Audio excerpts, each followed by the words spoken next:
नमस्कार भावांनो, सकाळचं वाजलेलं काहीतरी 4:30-5 वाजलेलं बघा. राजस्थानी रामदेव बाबा धाबा म्हणून आहे आपल्या सोलापूर बायपासला, सोलापूर विजापूर रोडला. तर इथं मस्तपैकी शेकत थांबलेलो की आपली रान आहे बघा.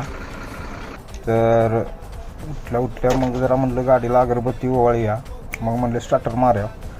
मग अगरबत्ती लावली. त्यानंतर म्हणलं आपलं गाडी चालू करून चालू करायचं, कारण की नोंदीचा मला टायमात पोचायला पाहिजे म्हणून रात्रभर झोपाय नव्हतो. आणि आई जाऊ असं झालं ना की काय बोलायचं नाही. पार्टी 2 दुकान आहेत, एक मार्केट यार्डात एक दुकान आहे, एक एअरपोर्ट रोडला दुकान आहे. मी जख मारत चुकून गेलो एअरपोर्ट रोडला. नंतर वाजलेलं मला तिथं पोचायला काहीतरी 6-7 वाजलेले पोचायला पार्टी दारात.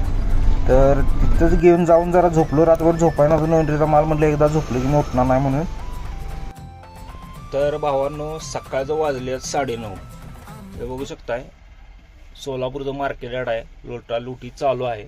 तर दुनिया चहा प्यायला लागल्या आणि आम्ही येडजवळ दारू प्यायला लागले सकाळ सकाळी. ही आमची जिंदगी आहे. आई जवून घ्यायची धंदा आहेत. सकाळ सकाळी प्यायचं नाम ठरलेलं, पण आई घातली चुकून. मी ते पार्टी दुसऱ्या दुकानला गेल्यामुळे नाही येताना एंट्रीत गावलो. सकाळ सकाळ फटका लागला 500 रुपयाचा. म्हणून नाही प्यायची म्हणत काशी घातली बघा. आई घालू ती म्हणलं आता. त्यानंतर घरात आणलेल्या भाकऱ्या जरा होत्या, पापड झालेला अक्षरशः. भूक लागलेली, काय दुकानं लांब गाडी सोडून जावं वाटत. मला आई दणका दिला आणि लावली गाडी खाली. आई घालली. तर गाडी भरायचं तरी प्लॅनिंग झालं होतं. त्यामुळे दुपारीपर्यंत गाडी खाली करायचं म्हणलं. गाडी खाली झाल्यावर मग इकडं सोलापूरला पार्ले बिस्किट भरायला येणार आहे. पुढचा ब्लॉग बघत राहा.